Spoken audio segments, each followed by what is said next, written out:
Et la halachot, Hazak ou Baruch Rabotai, Besorot Tovot. On est aujourd'hui le 8 dans le mois de Tammuz.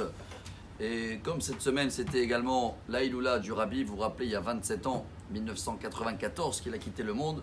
Alors je pense que chacun qui va écouter la paracha cette semaine, il sait qu'elle porte le nom Hukat. C'est quoi Hukat? C'est une loi, on ne comprend pas. Et le Rabbi dit justement, heureusement qu'il y a des choses qu'on ne comprend pas. Parce que si on pensait tout comprendre, le jour où je ne comprendrai pas, je ne fais pas. Alors déjà, il y a quelque chose qu'on ne comprend pas, comme plusieurs choses dans notre vie. Dans la même semaine que le Rabbi est décédé, 4 jours, 5 jours après, c'était le Hadmor de Tzanz. La Iloula, lui, c'est ce Shabbat.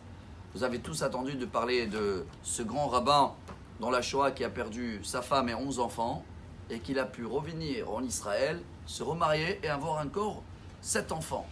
Et celui qui a fondé ici à Natania l'hôpital Laniado, Kiryat Tzantz.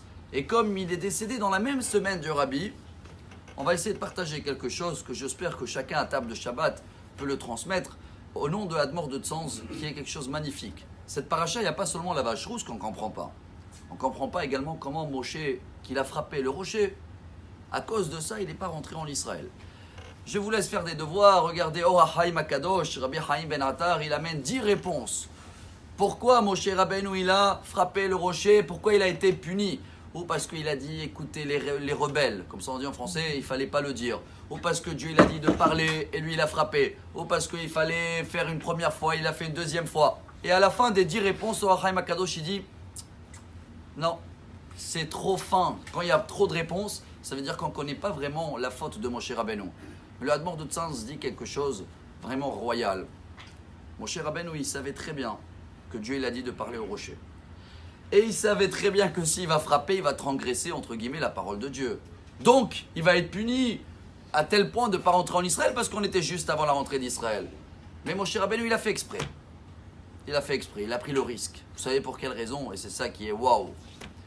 Moshe Rabbeinu, il a dit, si je vais parler au rocher, et le rocher, il va m'écouter, il va sortir de l'eau, il va avoir une très grande critique en haut sur le peuple d'Israël, car eux, on leur parle, ça fait 40 ans. Ils n'écoutent pas. Et le rocher, on le parle, une phrase, il écoute. Pour éviter toute critique sur le peuple d'Israël en haut, Moshe il a décidé de prendre l'initiative et de frapper le rocher. Et dans ce cas-là, on ne peut plus faire en haut une comparaison avec le peuple d'Israël. Ah, regarde, le rocher, il écoute. Oui, le rocher, il écoute parce qu'on l'a frappé. Mais le peuple d'Israël, on n'a jamais lavé la main dessus. Ça, il n'y a que le Hadmor de Tzanz qui peut dire, regardez combien Moshe Rabbeinu il se donnait pour nous. Tout c'était pour éviter toute catégorie, on dit en hébreu catégore, hein, tout ce qui peut être critique sur le peuple d'Israël.